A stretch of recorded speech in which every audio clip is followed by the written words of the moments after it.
can't see it, you won't know, but it's in the southwest corner of the first floor of the big tent. We'd also like to announce to all the bloggers downstairs that we have a very interesting panel coming up next. If you flew into Denver, you might certainly want to be present for this next panel. These folks are all with the National Air Traffic Controllers Association. I would also like, before we begin, to make a couple of announcements.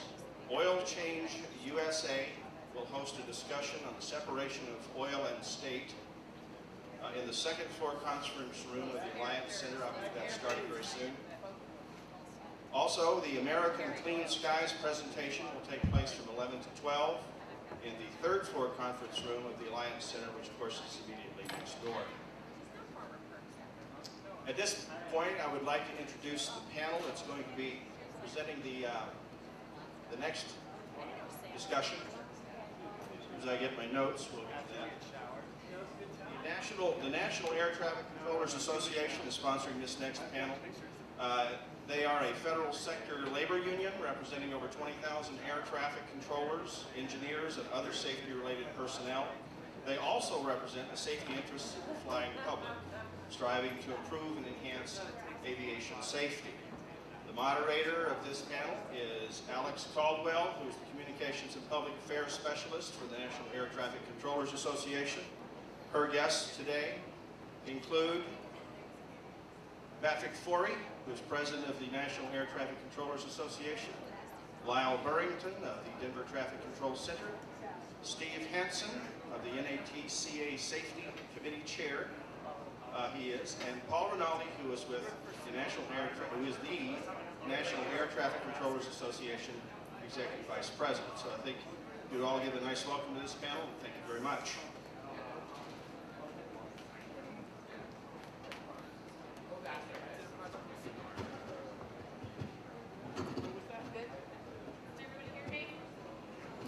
For the most part, there we go. Thank you all for being here. I know they already asked, but if any of you flew here, I will tell you there's enough time to book a train ride home. So let us know if you have any questions. We're going to keep things really informal, so ask them as you go along. I see some NACA members here, so thanks for coming out and supporting us. On September 3rd, 2006, the FAA imposed work rules on the nation's controller workforce. These imposed work rules were instituted after the fact that they failed to reach or ratify a fair collective bargaining agreement with this workforce. Since then, we've seen a mass exodus of veteran controllers leaving the system due to these work rules. These work rules include pay cuts, pay freezes for veteran controllers, thereby taking out all incentive for them to stay in the system. Add to this the fact that now controllers are not allowed to take sick leave for rest, and they're leaving the system even more. From September 1st, 2006 through now, the FAA predicted that only 1,030 veteran controllers would retire, but that actual number was over 1,500. They've eliminated facility loss levels completely, loss level estimates completely because they can't keep up with this rate of attrition. And I think I'm going to hand things over now to Pat, if you don't mind following up. Thank you very much.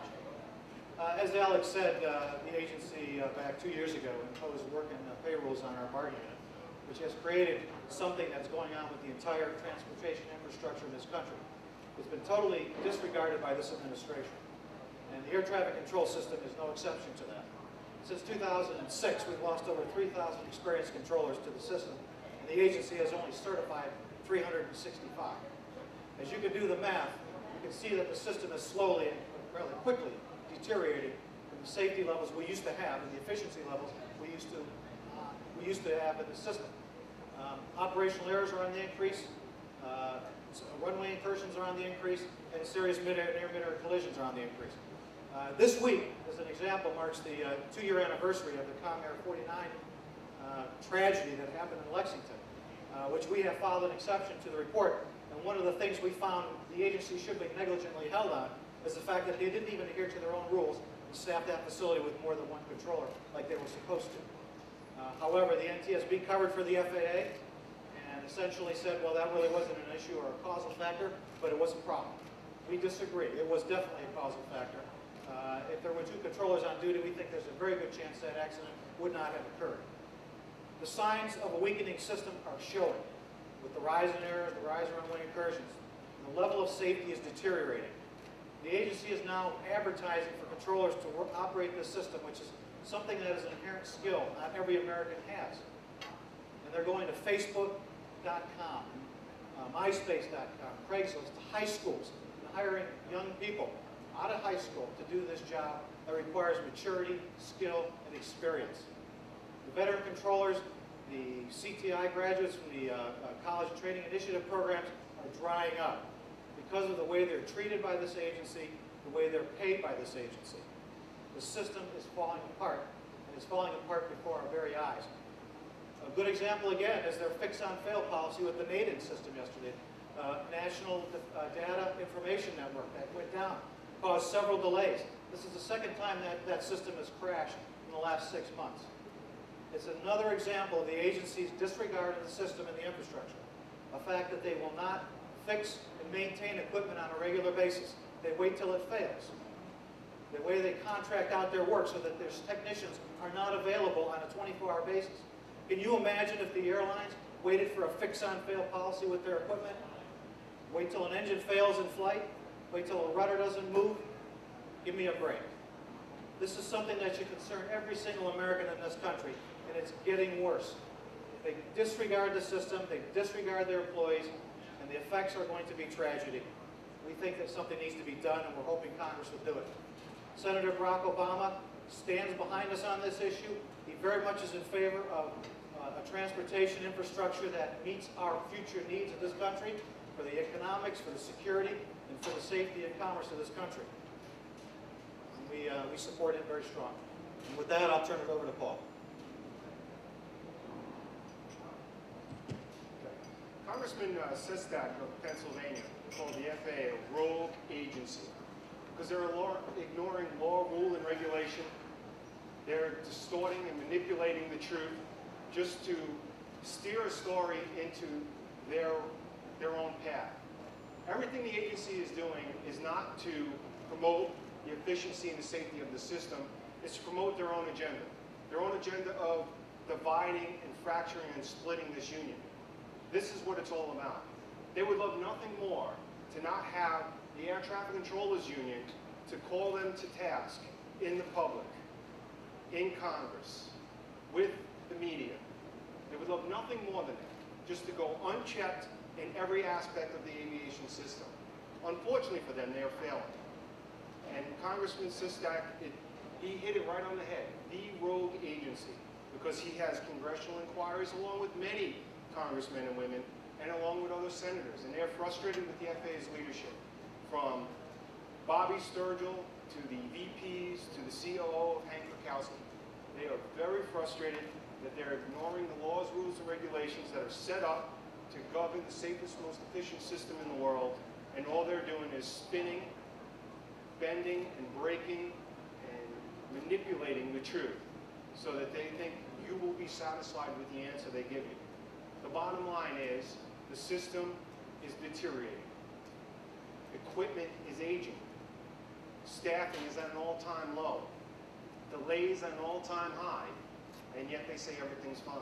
But they hide under this auspice of, we're waiting for next gen. Well, I bet nobody in this room can tell me what next gen is, because I don't know what next gen is. Next gen is just a branding myth in which the administration said we need to spend all this money and funnel all this money to the contractors when they don't develop any. Take care of NowGen. Take care of the air traffic control system today, which, by the way, is the safest, most efficient system in the world. Put the money into the resources, into the human resources. Hire qualified candidates. Allow them to progress through the training. Go back to the table to obtain a fair collective bargaining agreement so that the air traffic controllers can be treated fairly at work and paid properly as the highly trained, highly skilled professionals they are.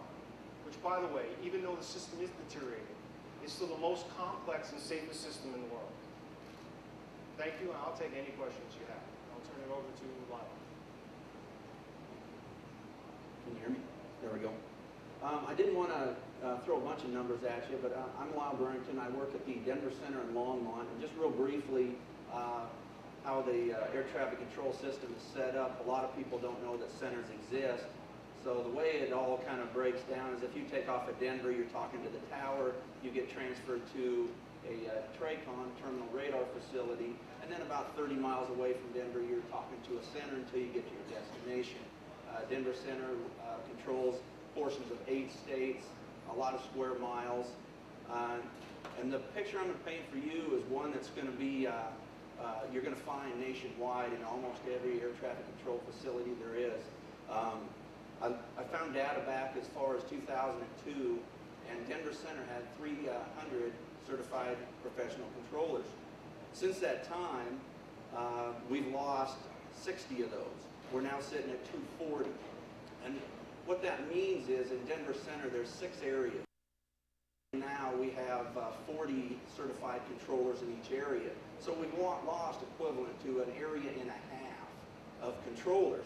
And what that means for you guys is there's fewer controllers watching your airplanes.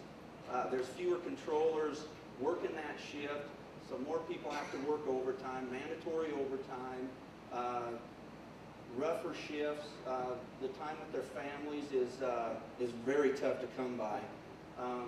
And Denver Center is not the only facility on the Front Range here. Aspen Tower, they couldn't staff that facility for the hours that they had it open, so they transferred the radar portion for 2 hours to the Denver Center in Longmont, Colorado. Well, what that means is our radar doesn't see as low as Aspen, so we can't see the airplanes that Aspen Approach can see, so you're unsafe there. It's very mountainous terrain out there, and if you can't see a pilot make a mistake off of an approach, it can be very serious. So they degrade safety in that aspect, and they only put 1 person in the tower. Sounds a little familiar. Sounds a lot like Lexington. They're doing it in Aspen. They're doing it in Pueblo. They're doing it in these facilities, and it's degrading safety, and it affects everybody. It affects everybody. With that, I'll just turn it back over to Alex, I guess, or Steve. Yeah, well, we talked about this influx of trainees, and while the FAA says they're doing everything they can, they say, look, we hired all of these trainees. The fact is that there's such a thing as too many trainees. There's such a thing as too many trainees because there are not enough veteran controllers to train them.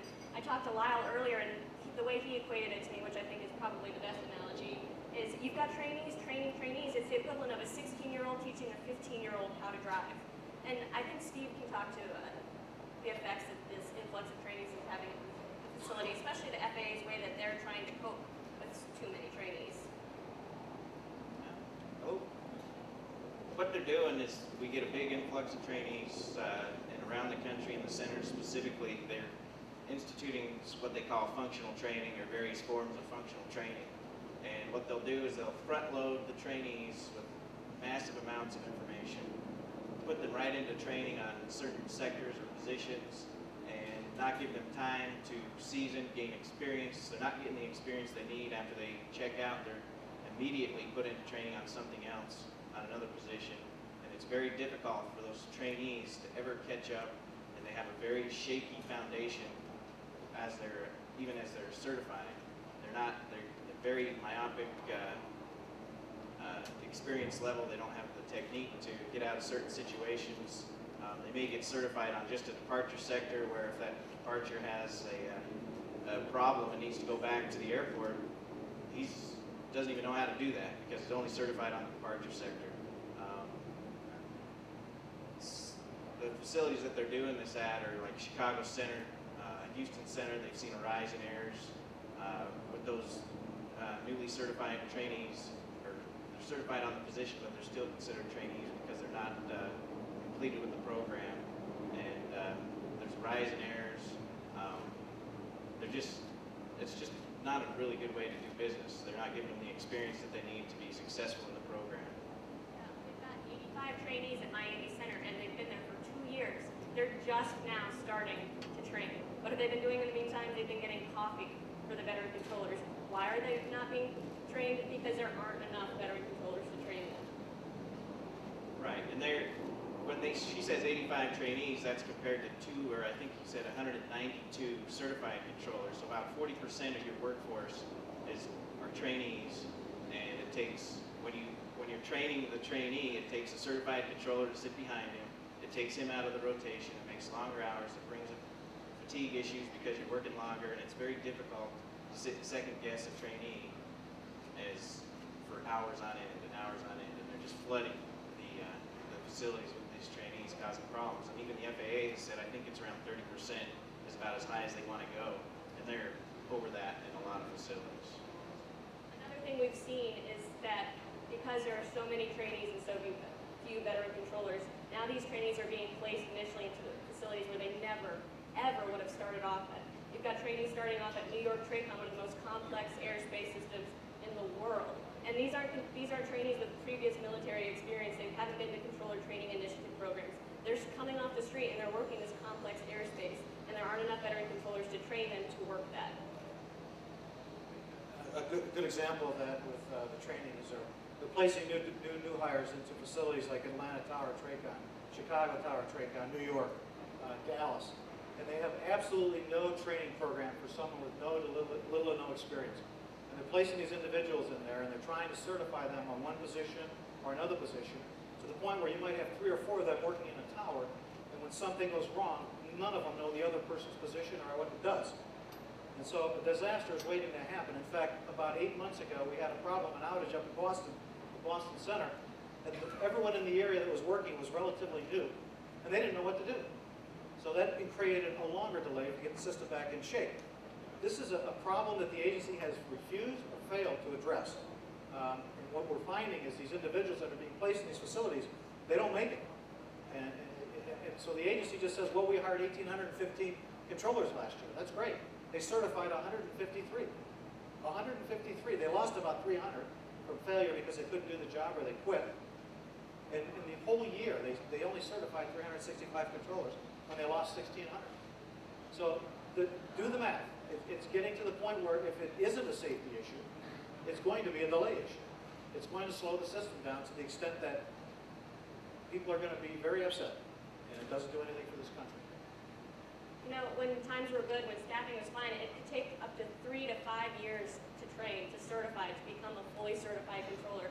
And now, I mean, like Pat said, we've only had 153 certified since the FAA started this hiring rush. Who knows what's going to happen over the next few years? They're cutting training, but it's the equivalent of going from a pre-med program straight into the operating room. Who do you want operating? One of the ways that they're cutting the training is actually issuing themselves waivers to their training program. They get rid of the time requirements. So say, for instance, on one position, a trainee would be required to attain 100 hours of training before he'd even be considered for training. They reduce that to maybe 50 hours as an example. And we've got to get you certified. They're certifying based on what they need for qualifications, not on the actual individual qualifications. And it's I've seen that at a few different facilities. At Denver, they historically it's taken 3.5 to 4 years to be a fully certified controller at Denver Center, and I've watched that. Now we're under 2.5 years. They're issuing waivers, like Steve says, that developmentals don't even have to get the required amount of minimum hours, you know, let alone the maximum hours and get some seasoning. So they certify them in less than 2.5 years, and then a year later they're not only working on their own, but they're instructing, like Alex said, you've got your 16-year-old teaching your 15-year-old how to drive. It's really a bad situation they put themselves in. That all goes back to these new trainees, newly certified controllers have a very shaky foundation. They don't have the experience needed to sit there alone, and it's getting to the point where we need to be taking notice of that. Yeah, because game plan to deal with this is now that fuel is $115 a barrel, that there'll be less flights, less airlines, and I'll give them an opportunity to catch up.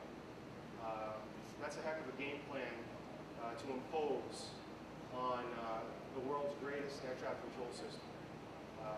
We deserve better as Americans. We deserve better as taxpayers that these heads of the agency have no game plan other than just to hope that the cost of oil continues to rise to the level it is. To add to that, they won't say that a certain delay is due to staffing. What they'll do is they'll combine two positions where normally they would be decombined if we have the appropriate staffing. And when they don't have the appropriate staffing, they'll combine them, route aircraft around those areas to keep the volume down, and they'll say that the traffic management initiative is due to volume, not to staffing. And they'll dance around the staffing issue and say it's volume, but we're seeing that across the national airspace system. I'm sure you all are familiar with what happened over the July 4th weekend with the JFK near misses. It's another example of the FAA's failure to remedy something once it's happened. That is where experience plays in. That is why you need experience at the scopes, because that was a near catastrophe. And that same procedure, the perpendicular approaches, had been already ruled illegal at Detroit Airport. Can we talk a little bit about that? Right. And the FAA went in, the oversight organization and ATO safety both ruled that at Detroit this was an illegal operation. Just 3 weeks ago, a supervisor implemented that procedure again, and I'm not sure what the outcome of that was yet, but they're still trying to use this. They're perpendicular approaches, arrivals on one runway, and departures on another. And if that arrival goes around, they are in really close proximity, and that's what you saw at JFK, and that's what brought that to light. And Detroit was running that for years, and they fought with ATO safety and the air traffic oversight organization. But we think they've got it fixed, but like I said, just 3 weeks ago, they reverted back to it for a short period of time.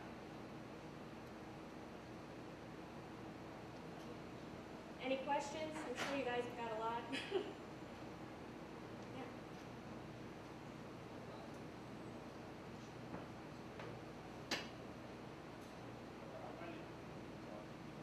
Hi, my name is Larry Cerny, and I live in Denver here. And I've been listening to a lot of what you've been saying in the past. I've heard you, some of you as commentators on some of the progressive radio shows talking about this. Ed Schultz comes to mind. The question I have is, you may not know the answer to this, but I'm just curious as to what your thoughts are on why the administration is doing this to the air traffic control. I know that in the long run that some of the stuff has been taken over by a private contract. I think it's Lockheed Martin, is that correct? And is it the whole idea of privatizing all of this? Could you fill us in a little bit on why you think they're doing this? I think it's a given that the Bush administration's management agenda is to reduce government by privatizing and creating more wealth for the corporations and cutting the services that the government provides to the public. They make no bones about that. They get rid of federal unions, get rid of the federal employees, and contract out everything. So I have no doubt that the splitting off of ATO from the air traffic organization, from the rest of the FAA, it was a precursor to that. The whole next-gen argument about we need the next-gen because we need to have, their argument was to get user fees instituted, which would create another avenue, another link to privatizing the air traffic control system. That failed. That is not going to pass. FAA reauthorization this year, and it won't pass it next year. There's too much opposition in Congress. Air traffic control is an inherently government occupation. It's an inherently government responsibility. It controls our national security. It controls our commerce. To turn that over to the lowest bidder so they can make money on our tax dollars that built this system is ludicrous, but that is the management agenda of the Bush administration. So yeah, I think that's part of it. The flight service stations that did get contracted out to Lockheed Martin, it is a big debacle. We constantly, for the first year they've been doing this, pilots cannot get through to that corporation to get pilot briefings. They can't get through to get flight plans. So what they do is they call the control towers and the centers across this country and add workload to the controllers who are trying to separate live air traffic, not give flight plans to people that are looking to get off the ground somewhere and go from point A to point B. That is a debacle. We've been showing that, putting that out to AOPA. We've been showing that to the FAA, and we've been showing that to the public. And it is still not fixed. And now we find out that they've taken that contract to do flight service stations and have cut services, of course. they make money, you cut services. So I think Congress, there's no will in Congress, and there wasn't even under the Republican Congress, to privatize air traffic control, and we intend to keep it that way. But I think that's definitely part of it. It's also part of the fact that the Bush administration, not once in the last 7 years, has any FAA administrator that he's appointed, I mean, with Blakey and Sturgill, gone to the Congress and asked for a supplemental to pay for modernization, to pay for more staffing, to pay for upgraded equipment. They haven't done that because they want to cut it to the bottom line. They want to manage it like a business. Unfortunately, you can't manage a service operation, an inherent safety operation, like an airline. They bring in airline members to lead this organization, and they try to run it like an airline. Well, that's the worst example in the world of management practices anywhere that I can think of, because there's not one airline out there that runs very good, except possibly Southwest. So to bring people in with that kind of influence on an agency that was working perfectly good, that could do better, they completely devastated this entire FAA agency. And I don't see it getting any better until there's a change in the administration and a change in the policy towards this infrastructure in this country. You have bridges falling down, and they still won't provide proper funding to fix them. Yeah, I think it's all a big plan. It's a failure, if anything, and we're watching it happen. Hi, good morning. I'm Boris Mansfield from Denver. I have a question regarding the training program and the way the system is set up in Europe. Have you guys analyzed how the training system has been set up in Europe and also what the overall problems are in Europe when you compare that to the problems we have here in the States?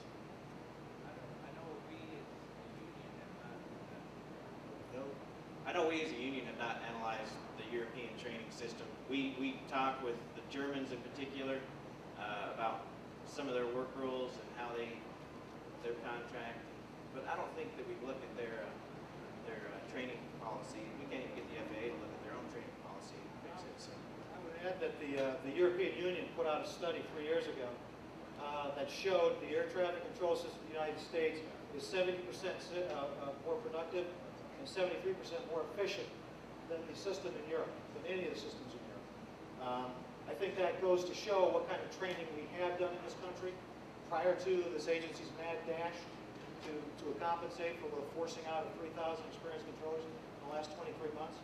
And I think we need to go back to that. We had a good handle on the training process in this country, and the results showed it was the safest system, the most efficient system than any other in the world. It's slowly deteriorating. An issue we're seeing now is that previously, before this administration, controllers were involved in the modernization process. They were brought to the table because who knows the system better than the men and women who work it? And now we're not seeing that. right. What we're seeing is the FAA and basically aviation industry wide, they're implementing safety risk management (SMS) systems, which is supposed to analyze each and every change that they do to the national airspace system, and it's supposed to have all stakeholders, not just who they handpick. It should get the story from every view that you can get, so you can come up with the best possible answer. They've shut NATCA out of that. They say they bring in subject matter experts. They bring in maybe a staff support. One example would be a staff support up in Anchorage. He was certified for a year, had 3 errors. They promoted him to a supervisor. He's now a staff support specialist in Anchorage, and that's what he does. He's an SME, or a subject matter expert. He sits on panels like that, and they shut us out, the guys that have been working it for 20 years, 15 years, 10 years, the experts, and they call him the expert. We see it all over. We've been involved in very limited amounts of the safety risk management panels. Hi, my name is Nick Bronson from Los Angeles. Okay, so I think you guys have done a good job explaining why and how this has become such a problem. But what we're dealing with here is a rather prolific government agency. What we're dealing with here is a rather prolific government agency, and if all we have to go on is a sort of vague hope that they kind of get their act together with coming into the next administration, that's a little disconcerting personally. So what is it that the citizens can do? What is it that, how can we get some accountability here? There's currently legislation pending in the House, and it's waiting to get to the floor in the Senate. It's called FAA reauthorization. Both the House and the Senate have put together legislation to reauthorize FAA for the next 4 years which provides a lot of the fixes that are going to move us into the next future system. That legislation needs to get passed. It's already passed the full House.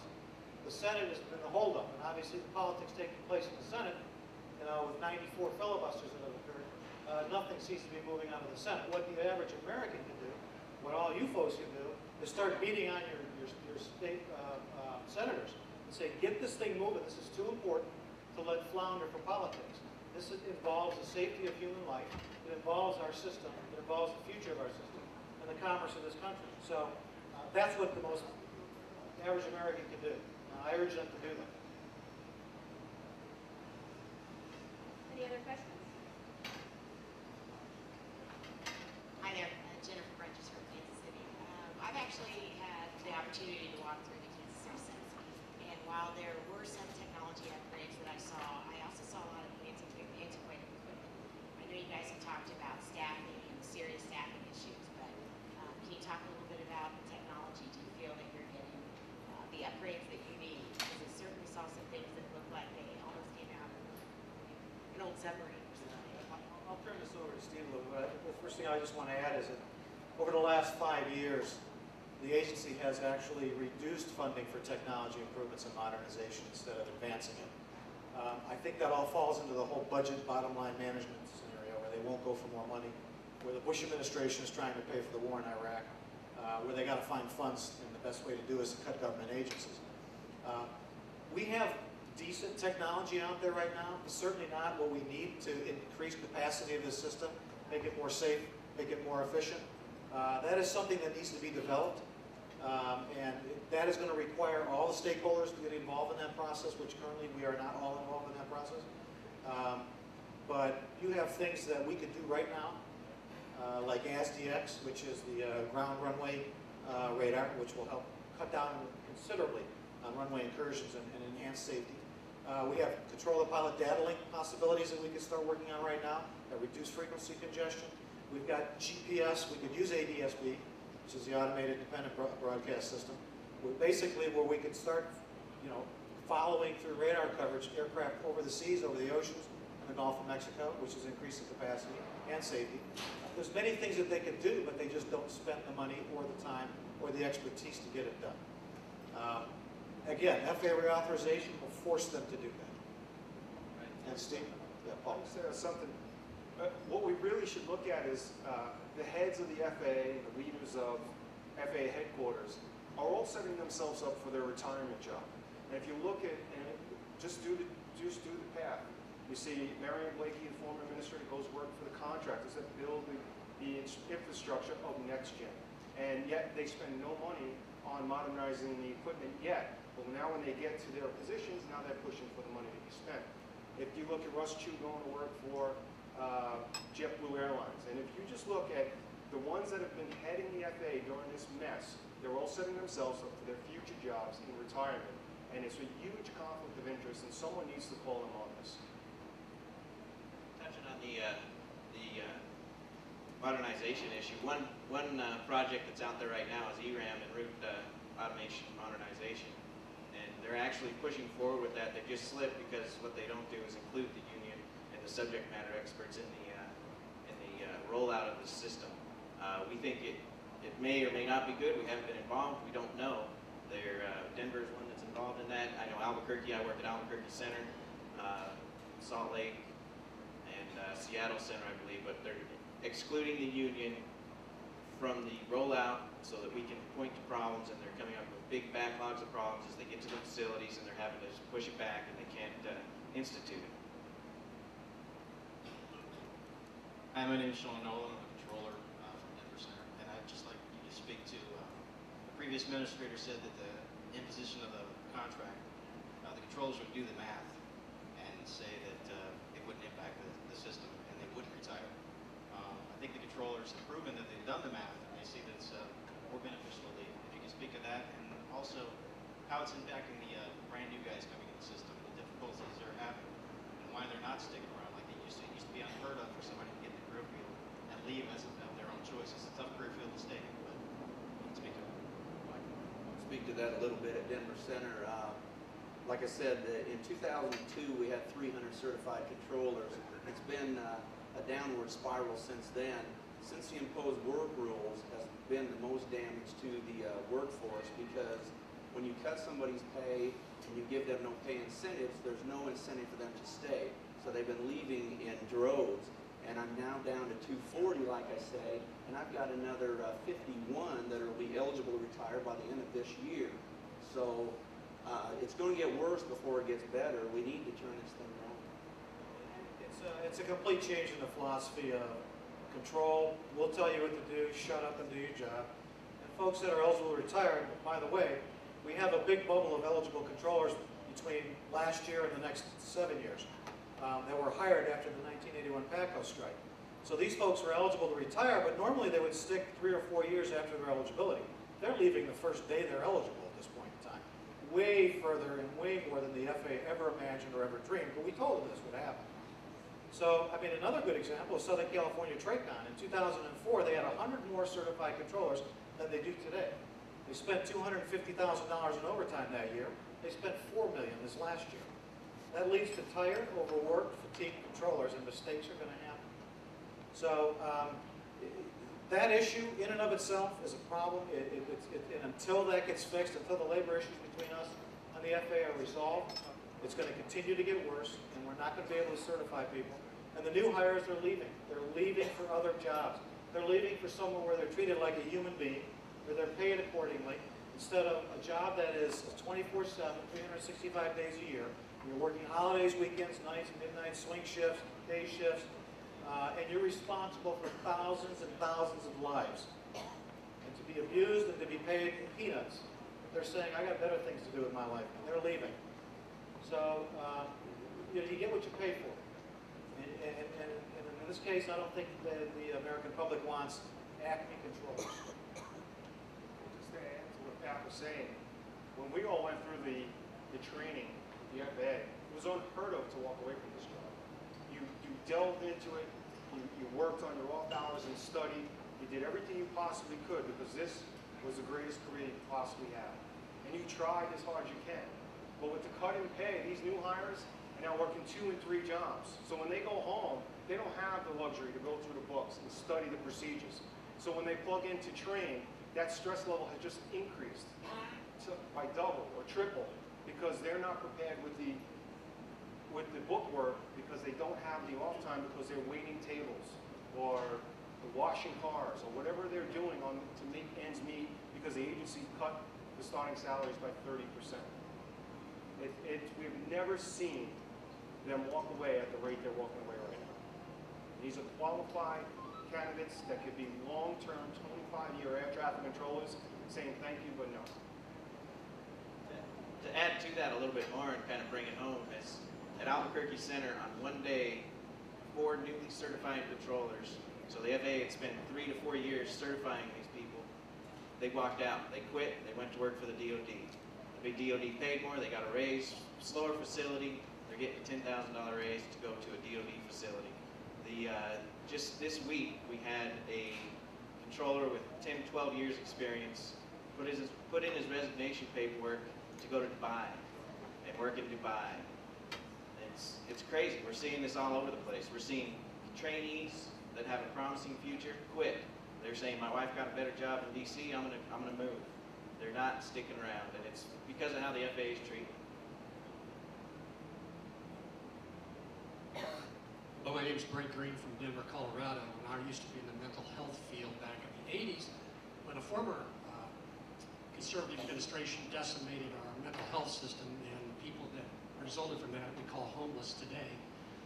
I think most Americans are getting what happens when the regulatory agencies are diminished in their authority and their ability to control with the mortgage lending crisis that we're currently facing. And so what I'm asking you is to talk about the meta issue of how your association intends to join with the regulatory agencies and the other oversights that protect the American public so that we don't have the idea that privatization equals good and bureaucracy equals taxes. What are you going to do on the larger scale? Because unless we change the current administration, these sad stories are going to continue. That's a very good point and a very good question. And I think what we've been doing is we've been trying to educate the public on the terrible position this would put the FAA in if they continue to go down the path that you said with the healthcare, with the medical mental health issue, where all these people that used to be cared for and get medication and are now on the streets. The same thing could happen with the FAA. I mean, if the private sector is an example, I guess we could use Enron, and we can use Adelphia and all these other corporations that basically lied, cheated, and robbed the American public, the taxes and everything else. When you have a system like Medicare that is cheaper, more efficient in providing health care benefits and doing the paperwork and all those other kind of things, that's a government agency that can do it much cheaper, much more efficiently than a private entity could. We are working with the AFL-CIO. We are certainly working with many of the legislators in the Senate and the House to try and push these issues as well. And we're using our issue as a stalwart issue. If you want that to happen, if you think privatization is a good issue, this is what you can expect. And there's a long history of what that's done to this country and it's done to our citizens. And we don't want that to happen with this. So I think a change in the administration is probably needed. But I think as long as we have a stronger House and a stronger Senate, we can continue to push those issues that you speak to. But we still need strong regulation in this country for all our agencies to make sure that everything's run smoothly. I just want to add to that real quick. We saw the public outrage with FEMA and their response to the Hurricane New Orleans. We need that type of public outrage against the FAA because basically that's what they did to FEMA. They scaled it down, bare bones, and they weren't able to put the resources into a natural tragedy like what happened in New Orleans. Well, we don't need body bags for the American public to act. We need you to act now. We need you to call your senator and ask them to move FAA reauthorization. We need you to call your congressman and woman and please tell them support FAA reauthorization and support the air traffic controllers to get back to the table, to get a ratified agreement, to move this process, into where we can develop equipment, develop procedures, staff the system properly, so we can continue to maintain the safest and most efficient system in the world. That's what we need. We need the public to remain outraged. Remain outraged like you did with FEMA. Now just replace that with the FAA. All right, I think we're going to wrap things up now. Thank you all for coming. I noticed people have trickled in as we've been talking. If you want any more information, we'll be downstairs. Big Ten has my contact information as well. We'd love to talk to you more, and thanks for coming.